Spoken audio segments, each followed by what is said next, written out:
పెద్దపల్లి ఘటనపై fast track court ఏర్పాటు చేస్తామని మంత్రులు శ్రీధర్ బాబు సీతక్క హామీ. కేసు విచారణ త్వరగా పూర్తయ్యేలా చూస్తాం.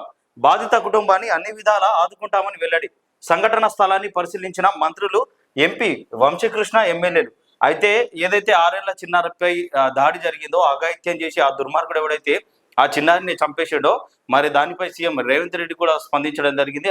దాని తర్వాత నిన్న మంత్రులు శ్రీధర్ బాబు కానీ సీతక్క కానీ ఆ ప్రదేశాన్ని పరిశీలించి వాళ్ళ ఎవరైతే తల్లిదండ్రులు ఉన్నారో వాళ్ళతో మాట్లాడడం జరిగింది. అంటే ఎట్లా జరిగింది ఏంది అనేది ఆ పూర్తి ఆ వాతావరణాన్ని కానీ అక్కడ ఉన్న ఆ మిల్లర్ పరిస్థితి కానీ వీళ్ళిద్దరు చూడడం జరిగింది. ఈ విషయంలో ఏదైతే ఈ కేసు విషయంలో త్వరగా పూర్తి చేయాలని చెప్పేసి ఫాస్ట్ ట్రాక్ కోర్టు నిర్మిస్తామని చెప్పేసి చెప్పడం జరిగింది. అట్లనే వాళ్ళ తల్లిదండ్రులకు కూడా హామీ ఇవ్వడం జరిగింది. అంటే ఈ ఘటనపై సీఎం స్పందించడం కానీ, మంత్రులు స్వయంగా వెళ్ళి ఆ కుటుంబ సభ్యులతో మాట్లాడడం కానీ, ఒక ధైర్యం ఇవ్వడం కానీ, ఆదుకుంటామని చెప్పేసి హామీ ఇవ్వడం కానీ ఏదైతే ఉన్నదో ఇది నిజంగా కొంత మేరకైతే ప్రజలకు నమ్మకం కలిగించే అవకాశం కనబడతా ఉన్నది. ఎందుకంటే స్వయంగా వాళ్ళే వెళ్ళారు కాబట్టి ఇందులో నిందితుడు ఉన్నాడో అతను కఠినంగా చర్యలు తీసుకుంటామని, అట్లనే దీనికి కారణమైన ఈ ఏదైతే ఉన్నదో అధిక మత్తు ఏదైతే ఉన్నదో గంజాయి కానీ, డ్రగ్స్ కానీ, మద్యం కానీ వాటిని పూర్తి స్థాయిలో కంట్రోల్ చేయాలని చెప్పేసి అక్కడ వాళ్ళు మాట్లాడడం జరిగింది. ఆ ప్రెస్ మీట్ ఏదైతే ఉన్నదో ప్రెస్ మీట్ లో దీనికి అంతటికీ కారణం ఏదైతే ఈ మద్యం ఎక్కువ కావడము, అట్లనే గంజాయి కానీ ఇది ఏదైతే ఎక్కువ ఇప్పుడు పెరిగిపోయిందో దాన్ని నివారిస్తామని చెప్పేసి వాళ్ళు ఒక హామీ ఇవ్వడం జరిగింది.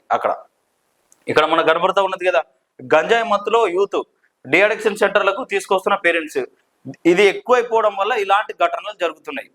దాని మీద స్పందించడం జరిగింది. ఖచ్చితంగా యాక్షన్ తీసుకుంటామని చెప్పడం జరిగింది. రాబోయే రోజుల్లో పోలీస్ వ్యవస్థ కూడా ఇంకా ఎక్కువ పనిచేయాలని చెప్పేసి ఈ అఘాయిత్యాలకు ఎవరైతే పాల్పడుతూ ఉన్నారో వాళ్ళను కంట్రోల్ చేయాలని, వాళ్ళ మీద నిఘా వేయాలని, ఈ డ్రగ్స్ ఎడికలు వస్తుంది, ఈ గంజాయి ఎడికలు వస్తుంది అన్న విషయాలపై కూడా అక్కడ వాళ్ళు మాట్లాడడం జరిగింది. పెద్దపల్లి జిల్లాలో 6 ఏళ్ల చిన్నారిపై అత్యాచారం హత్య కేసు విచారణకు ఫాస్ట్ ట్రాక్ కోర్టు ఏర్పాటు చేస్తామని ఐటీ పరిశ్రమల శాఖ మంత్రి శ్రీధర్ బాబు, స్త్రీ శిశు సంక్షేమ శాఖ మంత్రి సీతక్క అన్నారు. కేసు విచారణను త్వరితగతిన పూర్తి చేయడానికి ఫాస్ట్ ట్రాక్ కోర్టు ఏర్పాటు చేయాలని సీఎం రేవంత్ రెడ్డి ఆదేశించారని చెప్పారు. పెద్దపల్లి జిల్లా సుల్తానాబాద్ మండలం కాట్నపల్లి వద్ద చిన్నారిపై అఘాయిత్యం జరిగిన ప్రాంతాన్ని ఆదివారం మంత్రులు శ్రీధర్ బాబు, సీతక్క, ఎంపీ గడ్డం వంశీకృష్ణ, ఎమ్మెల్యేలు విజయ రమణారావు, మక్కన్ సింగ్ ఠాగూర్ పరిశీలించి వివరాలు అడిగి తెలుసుకున్నారు. అత్యాచార ఘటనపై పోలీసుల నుంచి వివరాలు తెలుసుకుంటున్న మంత్రులు శ్రీధర్ బాబు, సీతక్క, ఎంపీ వంశీకృష్ణ, ఎమ్మెల్యేలు విజయ రమణారావు, మక్కన్ సింగ్ ఠాకూర్ అయితే కనబడతా ఉన్నది కదా, వాళ్ళు స్వయంగా వెళ్ళి ఆ బాధిత కుటుంబాన్ని పరామర్శించడం జరిగింది. పూర్తి స్థాయిలో ఆదుకుంటామని చెప్పేసి హామీ ఇవ్వడం జరిగింది.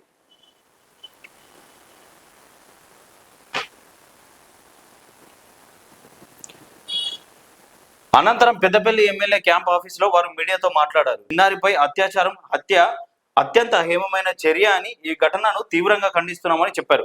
బాధిత కుటుంబానికి ప్రభుత్వం తరఫున 2.50 లక్షల పరిహారం అందిస్తామన్నారు. మిల్లు యాజమాన్యం నుంచి 5.50 లక్షలు అందించేందుకు చర్యలు తీసుకుంటామని చెప్పారు. బాలిక తండ్రికి ఉద్యోగం, ఇంటి స్థలం ఇవ్వడంతో పాటు వారికి మరో కూతురు చదువుకయ్యే ఖర్చును ప్రభుత్వం భరిస్తుందని వెల్లడించారు. సమాజంలో ఇలాంటి ఘోరం క్షమించరాదని, ఇటువంటి ఘటనలను రాష్ట్ర ప్రభుత్వం సీరియస్ గా తీసుకుంటుందని చెప్పారు. ఈ దారుణంపై సీఎం రేవంత్ రెడ్డి వెంటనే స్పందించి నిందితుడిపై కఠిన చర్యలు తీసుకోవాలని పోలీసులను ఆదేశించారన్నారు. సీఎం ఆదేశాలతో నిందితుడిని పోలీసులు వెంటనే అదుపులోకి తీసుకొని విచారిస్తున్నారని తెలిపారు. ఇలాంటి ఘటనలు పునరావృతం కాకుండా అన్ని చర్యలు తీసుకుంటామన్నారు. ఈ సమావేశంలో Peddapalli collector Sriharsha, police commissioner Srinivas పాల్గొన్నారు.